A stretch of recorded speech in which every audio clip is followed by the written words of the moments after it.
Dr. Laffer has been a stalwart for ALEC for decades, a friend and mentor to staff and legislators alike, and a guide star for sound fiscal policy in the states. He is a co-author of Rich States, Poor States, and serves on the ALEC Board of Scholars. Before we go any further, let's watch a short clip about Dr. Laffer and his famous curve. Take one. My name is Arthur Laffer. I'm an economist. I live in Nashville, Tennessee, and we're here in Washington, D.C. at the W Hotel.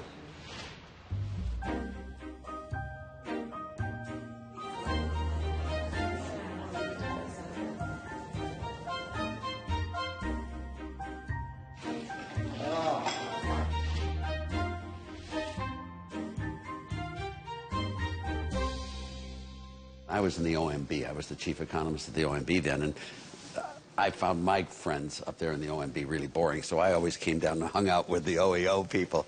Bill Bradley was in that group, and Christine Todd Whitman, and Jim Leach, I think was. Interns, as I recall. Yeah, interns, and it was just a fun group of people. Art Laffer, Dick Cheney, and I would have dinner from time to time, or lunch from time to time, or just have meetings in the White House from time to time. In 1974, we came to the Hotel Washington, to the Two Continents restaurant. That's where we sat down and talked about tax policy, and Art drew the Laffer curve. I invited Jude Winniski, who was a writer for the Wall Street Journal at the time. He passed on. But he kept all the records of this stuff. And in an article much later, it was called Taxes, Revenues, and the Laffer Curve, he recounted this dinner. And so it was the four of us. And that is the dinner we're talking about today. During that time, and what we were trying to do, obviously, was manage this transition from the Nixon administration to the Ford administration. And there'd never been anything like it. And the country was faced with some serious economic problems, and what was coming up through the system was not what I felt represented the direction the country should go. And it was in large measure coming, I think it's safe to say, from speechwriters as opposed to economists. My recollection is we were in the restaurant downstairs, sitting at a table about like this, and you drew the curve on the napkin. I was struck by it when you did it. Now, I never got the napkin. But I have the napkin that's in the Smithsonian was to Don Rumsfeld from Arthur Laffer. And why, if I did that, would Don not have picked it up? I don't want that trash. I had to deal with this all the time. Well, basically, the curve showed that with a tax rate of 0, you were going to collect 0 taxes. With a tax rate of 100%, you're going to collect 0 revenue. You shut down the economy. It had the power of simplicity. It was a truth that could be expressed in a paragraph. We each turned to each other and said, Arthur Laffer is absolutely brilliant. My memory's not perfect. I'm 82 years old. I could be wrong. Politics is where the rubber hits the road. I'm not held responsible for public policy. I'm this guy sitting at the dinner and I go home at night. They actually are held accountable. But they understood what I said. They understood the context in which it was done. And then they had to take those ideas and blend them with the politics in the real world.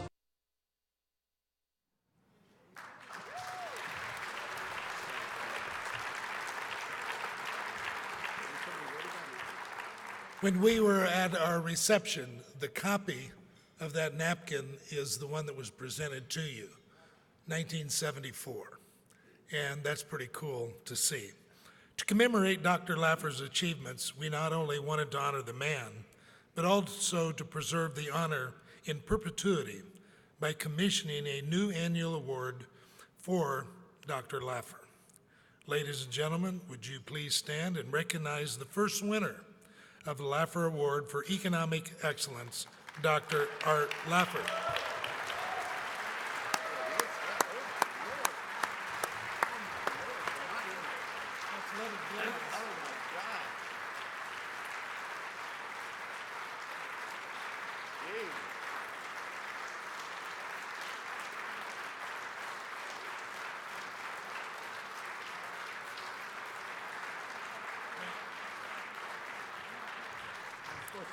We'd like to have him say a few words, but you can say more in a few. We can all say no. And I've got to lower the microphone, by the way, just so you know. As I always tell everyone, it was really nice being at the University of Chicago and following Milton Friedman on the podium. I could actually raise the microphone. Now, the same thing is true now whenever I debate Bob Reich. I can also raise the microphone, but the difference between Bob Reich and Milton Friedman is I always looked up to Milton Friedman.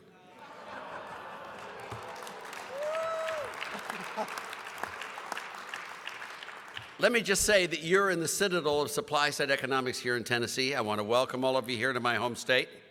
I moved here 12 years ago because of taxes. We are the single lowest tax state in the nation.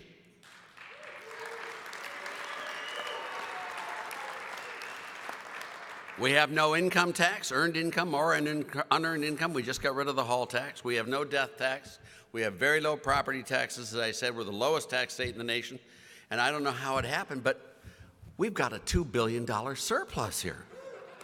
How the heck does that happen? I mean, you know, lowest tax rates, biggest surplus. You know, we're also the fastest growing state in the nation. I just thought I'd mention that. We've got the highest credit rating of any state in the nation. We're number one. Now, there are three other states tied with us. That's Moody's, Fitch's, and S&P. Our pension funds here are fully funded. If you look at Pew, we're the fifth most funded state. If you look at Hoover or Mercatus, we're higher than fifth, but it's just amazing. If you look at test scores in education, we have the largest improvement, the biggest. We're number one in improvement in fourth grade reading, fourth grade math, eighth grade reading, eighth grade math. The differences between our test scores between male and female have eliminated themselves. I mean, literally, African Americans and non-African Americans, the gap has closed dramatically. This is the way all of the states should be.